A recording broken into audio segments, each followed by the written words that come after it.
എവിടെ തുടങ്ങണമെന്നറിയില്ല. അതുപോലെയാണ്. കാരണം വെച്ചാൽ ഷേണാസ് തിയേറ്ററിൽ ഇപ്പോൾ ഈ ഷോയ്ക്ക് നിങ്ങളോടൊപ്പം ഷോ കാണാൻ വരുമ്പോൾ വന്ന് കയറുമ്പോൾ ഷാരിസ് പറഞ്ഞു അല്ലേ, എൻ്റെ മനസ്സിൽ ആദ്യം ഓടിപ്പോയത് മീശ മാധവൻ കണ്ടാർന്ന ദിവസം തന്നെയാണ്.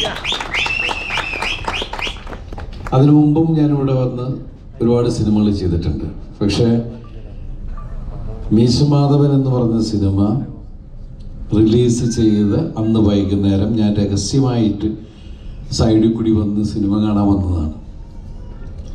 പക്ഷെ അന്ന് ആരോ എന്നെ കണ്ട് പെട്ടെന്ന് അത് ഇതേടാ ദിലീപ് എന്ന് പറഞ്ഞ് വിളിച്ചു പറയുക. അങ്ങനെ പെട്ടെന്ന് അന്തരീക്ഷമൊക്കെ മാറി.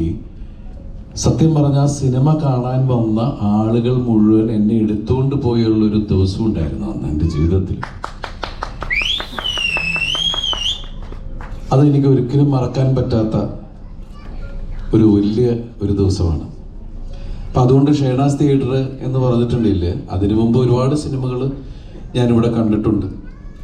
കവിതാ തിയേറ്ററിൽ, ഷേണായിസിൽ ഒക്കെ, മഹാരാജസിലൊക്കെ പഠിക്കുന്ന സമയത്ത് ഇവിടെ ഒരുപാട് സിനിമ കണ്ടിട്ടുണ്ട്. പക്ഷെ അന്നൊന്നും സത്യം പറഞ്ഞാൽ മലയാള സിനിമയിൽ ഒരു ഹീറോ സ്ഥാനത്തേക്ക് വന്ന് എൻ്റെ സിനിമകൾ ഈ തിയേറ്ററുകളിലൊക്കെ ഓടുന്നൊന്നും അങ്ങനെ ആഗ്രഹം ഉണ്ടായിട്ടുണ്ടെങ്കിലും ഇതൊക്കെ നടക്കുമെന്ന് പോലും അറിയാൻ പറ്റാത്ത ദിവസങ്ങളുണ്ടായിട്ടുണ്ട്. കവിതാ തിയേറ്ററിൽ ടിക്കറ്റ് എടുക്കാൻ നിൽക്കുമ്പോൾ പോലീസുകാരെ നിന്ന് ഒരുപാട് അടി കിട്ടിയിട്ടുണ്ട്. അപ്പം അങ്ങനെയുള്ള ചരിത്രങ്ങളൊക്കെ ഉണ്ടാവും. പക്ഷെ ദൈവാനുഗ്രഹം കൊണ്ട് ഇന്ന് പ്രിൻസ് ആൻഡ് ഫാമിലിയുടെ 50-ാം ദിവസത്തിലേക്ക് കയറിയപ്പോൾ എൻ്റെ പ്രിയപ്പെട്ട സഹോദരങ്ങൾ സംഘടിപ്പിച്ച ഈ പ്രോഗ്രാമിന് വരാൻ സാധിച്ചപ്പോൾ ഭയങ്കര ഇമോഷണലായി ഇവിടെ എല്ലാവരും. ഇപ്പോൾ ലിസ്റ്റിനും അത് തുറന്നു പറഞ്ഞു, ഷാരിസ് പറഞ്ഞു, ബിന്ദു പറഞ്ഞു, റാണിയെ പറഞ്ഞു. ശരിക്കും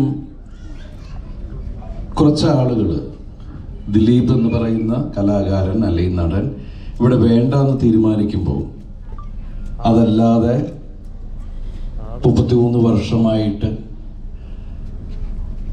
സിനിമയിൽ എന്നെ നിലനിർത്തുന്ന അല്ലെങ്കിൽ എൻ്റെ സിനിമ കണ്ട് എന്നെ ഒരുപാട് സ്നേഹിക്കുകയും കൈയടിക്കുകയും ചെയ്ത എൻ്റെ പ്രിയപ്പെട്ട ആളുകൾ, അത് ദിലീപ് ഫാൻസ് മാത്രമല്ല.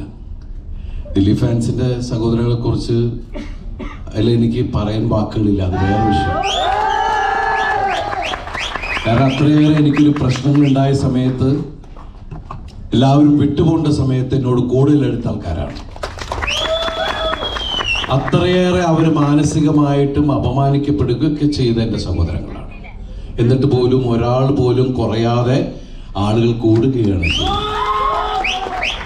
അത് മാത്രമല്ല, ഏറ്റവും കൂടുതൽ മലയാള സിനിമയെ അല്ലെങ്കിൽ ഇന്ത്യൻ സിനിമയെ സ്നേഹിക്കുന്നത് കൂടുതലും സൈലന്റ് ഫാൻസ് ആണ്. ശരിക്കും പറഞ്ഞാൽ ഇപ്പം ഈ സിനിമ 50 ദിവസത്തിലേക്ക് എത്തിച്ച് ഇതിനെ ഇത്രയും സപ്പോർട്ട് ചെയ്ത all Kerala Dileep fans association നിൽക്കുമ്പോഴും അവരോടൊപ്പം തന്നെ സിനിമയെ സ്നേഹിക്കുകയും എന്നെ സ്നേഹിക്കുകയും ചെയ്യുന്ന മറ്റു സൈലന്റ് ഫാൻസ് ഉണ്ട്.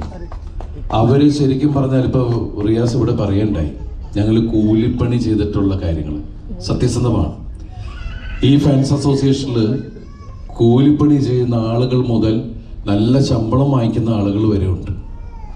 പക്ഷെ അവരൊക്കെ അവരുടെ കയ്യിൽ നിന്ന് അവർ അധ്വാനിക്കുന്നതെന്ന് ഒരു വിഹിതം എടുത്തിട്ടാണ് ശരിക്കും പറഞ്ഞാൽ അവർ ഇവിടുത്തെ ജീവകാരുണ്യ പ്രവർത്തനങ്ങൾ ചെയ്യുന്നത്.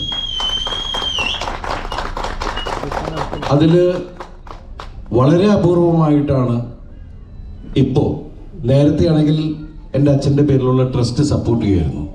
ഇപ്പം 5-8 വർഷമായിട്ട് ട്രസ്റ്റ് ഫ്രീസ് ചെയ്ത് വെച്ചിരിക്കുന്നുണ്ട്. അങ്ങനെയുള്ള സംഭാവനകളോ സഹകരണം എന്ന് പറഞ്ഞാൽ ഞാൻ വ്യക്തിപരമായിട്ട് പോയി ചെയ്യുക എന്നല്ലാതെ ഈ പറയുന്ന ജീവകാരുണ്യങ്ങൾ ചെയ്യുന്നത് എൻ്റെ പ്രിയപ്പെട്ട ഈ സഹോദരങ്ങൾ തന്നെയാണ്. അവരുടെ അധ്വാനത്തിൽ നിന്നാണ്. അപ്പോഴും എൻ്റെ പേര് ഉപയോഗിച്ചിട്ടാണ് അവരെ ചെയ്യുന്നത്, എന്നോടുള്ള സ്നേഹം കൊണ്ട്. അതിന് ഞാൻ നിങ്ങളോട് പ്രത്യേകം നന്ദി പറയുന്നു.